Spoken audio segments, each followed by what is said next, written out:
Hi, I'm Pam and I'm here to talk about retro video games.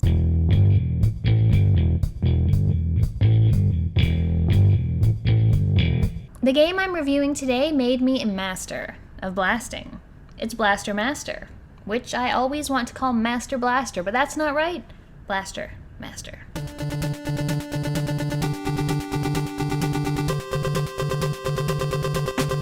Blaster Master was developed by Sunsoft and released for the NES in 1988. It combines vehicle-based platforming and shooting with overhead action.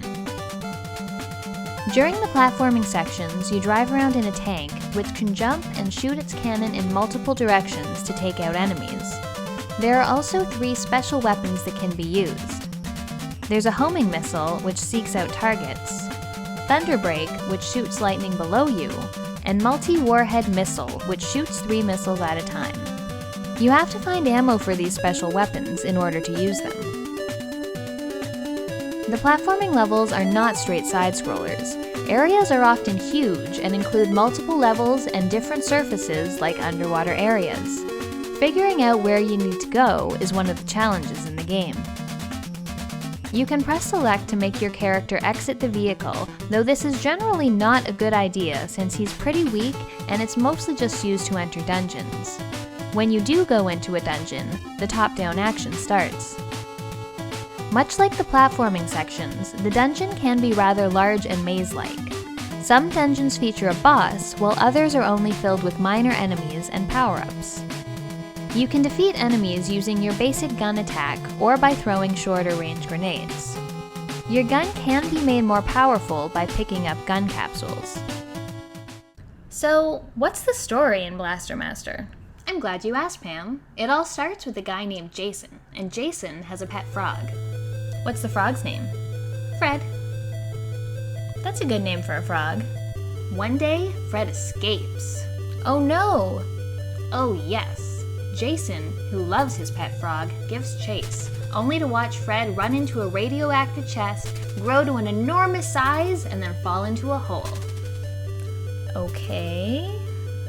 Jason follows Fred into the hole and finds himself next to an armored vehicle called Sophia, which he must use to defeat the Plutonium Boss. Who? The Plutonium Boss, leader of the mutants that live under the Earth's crust. What? What mutants? Where did they come from? What does this have to do with Fred? The story doesn't make any sense. You don't make any sense. Despite the overall incomprehensiveness of the story, the opening intro is pretty cool and is accompanied by some great music. In fact, the music overall is pretty great, with some really catchy tunes that change from stage to stage. The game looks good as well. The environments are varied and colorful, and the sprites for both Sophia the tank and Jason in overhead levels are quite detailed. Initially, the game was a bit confusing. Since the maps are so large, it's not easy to know where you're supposed to go. The game manual does include maps, which makes sense after you look at them for a while, but without them, getting to the dungeons you need to find isn't easy, especially since there are extra dungeons that don't include bosses.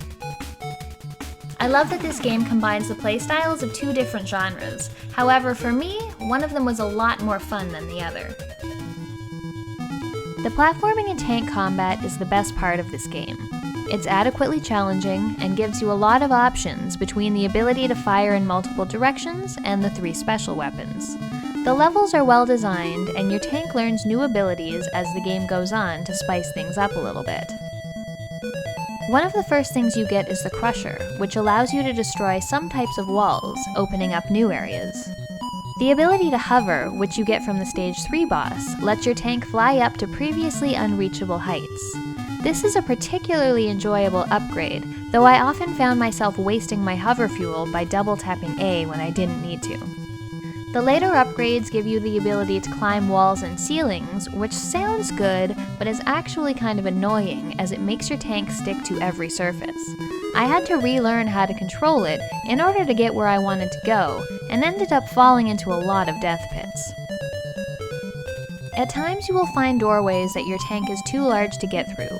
This is where you exit it and go on foot, starting the overhead action part of the game. These portions were a little confusing at first. Some of the dungeons are just full of blocks. I became a master of blasting inanimate blocks. Some of these will reveal power-ups, either health, hover, special ammo, or weapon power. Somewhat oddly, if you pause the game, all the blasted blocks will come back, though the power-ups will not. Though they will if you leave the dungeon and then go back in. Power-ups take your gun from an ineffective pea shooter with a very short range to a devastating multi-shot that cuts a swath through half the screen and causes explosions. However, the game does a really cruel thing. When you take damage as Jason, you not only lose health, but also gun power. Take a few hits on your way to a boss, and you could end up in a real jam. There are a few problems with this.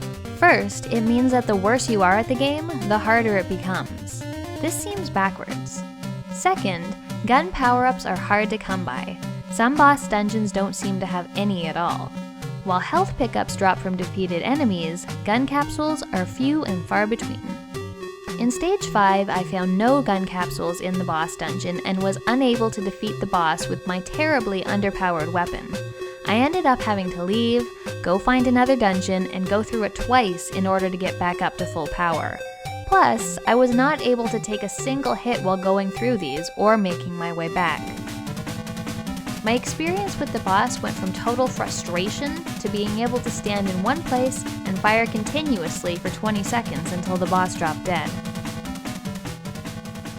Getting stuck with low power is immensely frustrating, and having to go searching for capsules is not fun. Another issue with the overhead sections is that Jason carries his gun in his right hand and he shoots off center of his body. This makes lining up shots more difficult than it should be, and even makes some enemies impossible to hit from certain directions. There is a rather well-known glitch in this game that makes killing some of the bosses a lot easier. If you throw a grenade and pause the game when it damages the boss, the damage will continue while the game is paused. This means you can basically kill the boss in one shot. I gotta say, thank God for glitches and save states, without which I would have undoubtedly ripped this cartridge out of the console and smashed it into 1,000 pieces. If you're not using save states, good luck. This game is very challenging and you get only 5 continues. Oh, and there's no password system or way to save, so you have to beat the whole thing in one go. While there's a lot of fun to be had with Blaster Master, it also does a lot of things that piss me off too. In some areas, it's just mean. Power-ups get placed behind spikes. With no jump ability in the overhead levels, there's no way to get these without losing both health and weapon power, so they're only there to taunt you. Often upon entering a new screen, an enemy will be waiting right at the entrance and will be immensely difficult to avoid unless you know it's going to be there.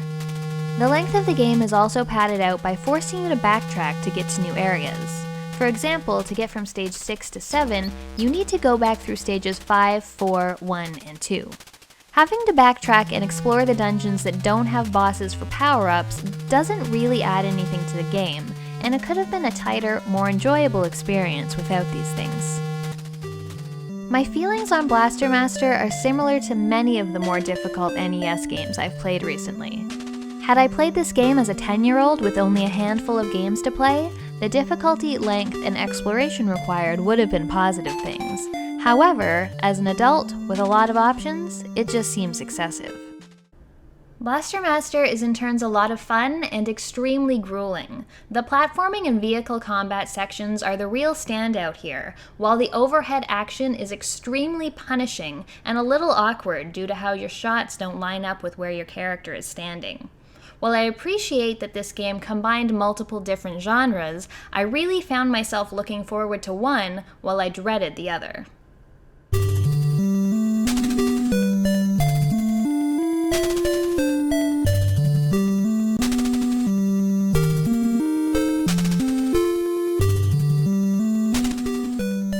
Thanks for watching, everybody. If you're looking for more, check out my reviews of Kid Chameleon or The Guardian Legend.